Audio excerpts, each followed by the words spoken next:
অভিনন্দন। আর যে যেখান থেকে ভিডিওটা দেখছো কেউ লাইক দিবে না, কমেন্ট দিবে না, শেয়ার করবে না। আর আজকের বিষয় হলো রাজনীতি নিয়ে যে সংস্কার। আওয়ামী লীগ সরকারের পতনের পরে আমরা নবীনগর ট্রাফিক 0 পয়েন্টে দায়িত্ব পালন করেছি। সময় দিন রাত কঠোর পরিশ্রমের মাধ্যমে অক্লান্ত পরিশ্রম করি এবং জীবনে অনেক ঝুঁকি নিয়ে, কারণ ওটা একটা 3 রাস্তার মোড়, ওখানে অনেক ট্রাফিকের জ্যাম, তারপর পুলিশ সেখানে কন্ট্রোলে ছিল না, কোনো পুলিশ ছিল না। আর সাধারণ মানুষ আমাদের পাশে ছিল বলে আমরা অনেক কিছু এগিয়ে যেতে পেরেছি। কিন্তু আপনারা যারা এই রাজনীতি করেন তারা বলছেন দিন দিন সংস্কার।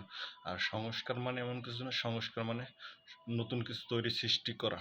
আর আপনারা যেটা সৃষ্টি করতেছেন সেটা সবচেয়ে গুরুত্বপূর্ণ একটা দিক, ভালো দিক, কিন্তু আপনারা যেটা কাজটা করবেন সঠিক সিদ্ধান্ত নিয়েই করবেন, কারণ আপনার উপর আছে জাতির ভবিষ্যৎ। আর আপনারা যদি ভালো কাজ করেন তাহলে পাবলিক ভালো জায়গায় চলে যাবে, আর আপনারা যদি খারাপ কাজ করেন তাহলে জনগণের মনে কষ্ট হবে। আর আপনারা এমন কিছুই করবেন না যাতে মানুষের ক্ষয়ক্ষতি হয়। আর জনগণ হইল সরকারের একটা গুরুত্বপূর্ণ অংশ, আর জনগণের পাশে থাকা সরকার একান্ত প্রয়োজন।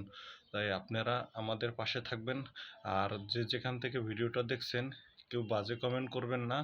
আর পাশাপাশি বললাম, আমরা নবীনগর ট্রাফিক 0 পয়েন্টে কাজ করছিলাম দীর্ঘদিন সরকারের পতনের পর, কিন্তু আমরা কখনো তো সরকারি সম্পত্তি নষ্ট করিনি, বা কোনো জিনিস সরকারি যে সম্পত্তিগুলো আছে সেগুলো তো কোনো ধ্বংস করিনি।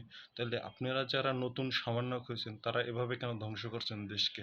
আপনারা এই বঙ্গবন্ধু 32 এভিনিউ এটা ধ্বংস না করে এটা এখানে কোনো সরকারি প্রতিষ্ঠান বা বিশ্ব হাসপাতাল বা বিভিন্ন ধরনের সংস্থা বা গরিব মানুষ অসহায়কে দান করেন, তাহলে মানুষ হয়তো সুখে থাকবে। আর আপনারা যে সরকারি সম্পত্তি দিন দিন ধ্বংস করছেন আর বলছেন যে সংস্কার সংস্কার, এটা তো মূলত কোনো সংস্কারই না। আর সংস্কার বলতে নতুন কিছু সৃষ্টি করা। আর আপনারা যেটা কাজটা করবেন সঠিকভাবে সুন্দরভাবেই করবেন, কারণ আপনারা যে কাজটা করবেন সেটা আপনার জন্য লুকিয়ে আছে আপনার ভবিষ্যৎ এবং আপনাদের জাতি। আর এমন কোনো কাজ করবেন না যাতে আপনাদের দলমত নির্বিশেষে ক্ষয়ক্ষতি হয়। আর আমরা যারা রাজনৈতিক করি তারা অনেক সময় দেখি মানুষের জীবন মরণ নিয়ে খেলা করি। আর এমন কোনো রাজনীতি করব না, রাজনীতি মানে সম্মান, শ্রদ্ধা এবং জ্ঞান আর বিবেক দিয়ে কাজ করা। আর রাজনীতি করতে গেলে মানুষকে দুঃখে অসহায় পাশে থাকতে হয়। আর রাজনীতি করতে গেলে শুধু নিজের পেটটা ভরাট করে না, আর রাজনীতি করতে গেলে দিন দুপুরে পুকুর খনন করে না। আর রাজনীতি যারা করতেছেন তাদের উদ্দেশ্যে বলছি, তারা সরকারি সম্পত্তি নষ্ট না করে হয়তো সেটা কোনো সরকারি হসপিটাল বা কোনো বিশ্ব স্বাস্থ্য সংস্থা বা বিভিন্ন গরিব অসহায় বা রোহিঙ্গা ক্যাম্প বা বিভিন্ন ধরনের যে কোনো একটি করেন। কারণ আপনার আমার 2 টাকা 1 টাকা মিলে 4 টাকা, আর এভাবেই সৃষ্টি হয় কোটি টাকা। আর এই কোটি টাকার বিনিময়ে আমরা সরকারি সম্পত্তি অর্জন করি। আর এই সম্পত্তি যদি আপনারা ভেঙে ফেলেন তাহলে হয়তো মানুষের ক্ষয়ক্ষতি হবে আর জানমাল নষ্ট হবে। জানমাল ধ্বংস করে এটা কোনো রাজনীতির মধ্যেই পড়ে না। আর আপনারা যে কাজটা করবেন সুন্দরভাবেই করবেন, কারণ আপনারা অনেক জ্ঞানী গুণী, আমি তো হয়তো বিবেকহীন। আর আমার কথায় যদি ভুল ত্রুটি হয় তো ক্ষমা দৃষ্টিতে দেখবেন। আর আপনাদের বলছি, আপনারা যে কাজগুলো করবেন সুন্দরভাবেই করবেন, সঠিক নিয়ম করবেন, কারণ সময় কারোর জন্য অপেক্ষা করে না।